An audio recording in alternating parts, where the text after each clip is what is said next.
حاج حسین اصفہانی معلم علم اصول، بڑے بڑے جب مراجع تقلید اور مراجع نظام نے ان سے علم اصول کو حاصل کیا، علم اصول۔ ان کے پاس ایک نوجوان آیا اور نوجوان آ کر کہتا حضور کچھ دنوں سے ایسا ہے کہ میں دریا کے کنارے بھی جاتا ہوں نا تو خشک ہو جاتا ہے، توجہ چاہ رہا ہوں، یعنی جس کام کو پکڑتا ہوں وہی کام ہاتھ سے چلا گیا، ہوتا یہ کام ہو رہا ہے ختم ہو گیا، یہ آج بل پاس ہونے والا نہیں ہوا، فلاں ہونے والا ہو گیا۔ یعنی اس نے لب اللباب اس نے یہ کہا کہ میں دریا کے کنارے بھی جاتا ہوں نا تو وہ دریا بھی ہمارے لیے خشک ہو جاتا ہے، وہ دریا ہمارے لیے سوکھ جاتی ہے اس اعتبار سے۔ انہوں نے کہا کہ کسی کا حق تمہاری گردن پہ ہوگا۔ اس نے کہا قرآن پہ ہاتھ رکھ کے کہا کہ حضور میرے جانتے میں کسی کا حق میری گردن پہ نہیں ہے، عوام الناس میں کسی کا حق میری گردن پہ نہیں ہے، جہاں تک عبادت ریاضت کا تعلق ہے وہ بھی میں الحمدللہ رب العالمین جہاں تک ہو سکتا ہے بجا لاتا ہوں۔ تو کہا پھر باپ اور ماں کیا؟ ماں ناراض ہوگی، باپ ناراض ہوگی؟ تو کہنے لگا باپ تو نہیں ہے لیکن ہاں ماں ہے۔ ماں ناراض ہوگی؟ کہا نہیں ماں بھی ناراض نہیں ہے، فقط ایک مرتبہ، توجہ چاہتا ہوں اپنے نوجوانوں کے لیے غور سے سنیں،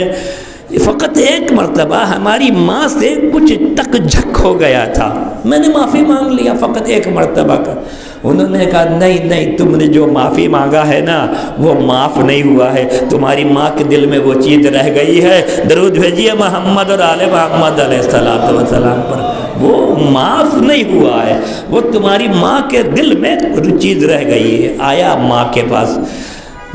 اس نے کہا جاؤ اور باواز بلند کہنا، پیر پکڑنا چوبنا اور باواز بلند کہنا اماں ہمیں معاف کر دیجئے، باواز بلند کہنا، اس طریقے دیکھو فقط دل میں نہیں بلکہ زبان سے کہنا مادر گرامی مجھے معاف کیجئے۔ یہ آیا ماں کا پیر پکڑ کہتا مادر گرامی مجھ سے بہت غلطی ہو گئی، اس دن جو آپ سے جو تک جھک ہوا، یہ اس دن جو آپ سے یہ ہوا، مولا ماما معاف کیجیے، سننا تھا۔ ماں کے آنکھ میں آنسو بھر آیا، کہنے لگی ہاں تو نے تو مجھ سے معافی مانگ لی لیکن یہ بات میرے دل میں رہ گئی، کیا کہ تو نے ہمارے بہو کے سامنے کوئی بھی مسئلہ تھا، کوئی بھی کام تھا، کوئی بھی چیز تھی، تو نے ہمارے بہو کے سامنے ہمیں ذلیل کیا، کہا کہ کیا آپ ٹوکتی رہتی ہیں، یعنی بہرحال یہ عربی کہیے فارسی کہیے اردو ترجمہ اس سے بہتر نہیں ہے، کہا کہ کیا آپ ٹوکتی رہتی ہے، ہمیشہ جب دیکھیے پھکنا کچھ نہ کچھ ٹوکنا کچھ نہ کچھ تے لگے رہنا، کیا آپ ٹوکتی رہتی ہیں اس اعتبار سے، لہذا تم نے میرے بہو کے سامنے ہمیں ذلیل کیا، آج تک یہ بات میرے دل میں رہ گئی ہے، درود بھیجیے محمد اور آل محمد، ٹوک دیا۔ لہذا پیر پکڑ کے کہا مادر گرامی ہمیں آپ معاف کیجئے۔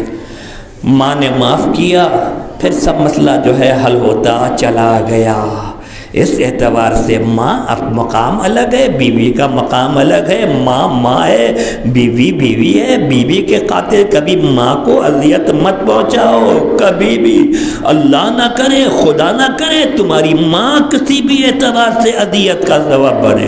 اس لیے میں اپنے نوجوانوں سے کہتا ہوں اگر تم یہ سمجھتے ہو کہ تمہاری ماں سے غلطی ہو گئی ہے اس وقت خاموش رہو، بالکل خاموش۔ ایک لفظ میں اور استعمال کر چکا شاید میری یعقوب کے امام بارگاہ میں، وہ لفظ میں نے مجلس میں حالیہ مجلس میں نے کہا تھا کہ ذوی الحقوق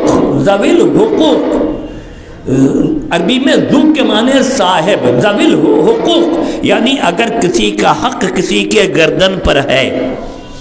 جو کسی کا حق کسی کے گردن پہ ہے، ایک باپ ہے ایک چچا ہے، باپ ہے چچا ہے، لیکن چچا بھی تو چچا ہے نا، ایک باپ ہے ایک پھپھو ہے، پھپھو بھی تو پھپھو ہے نا،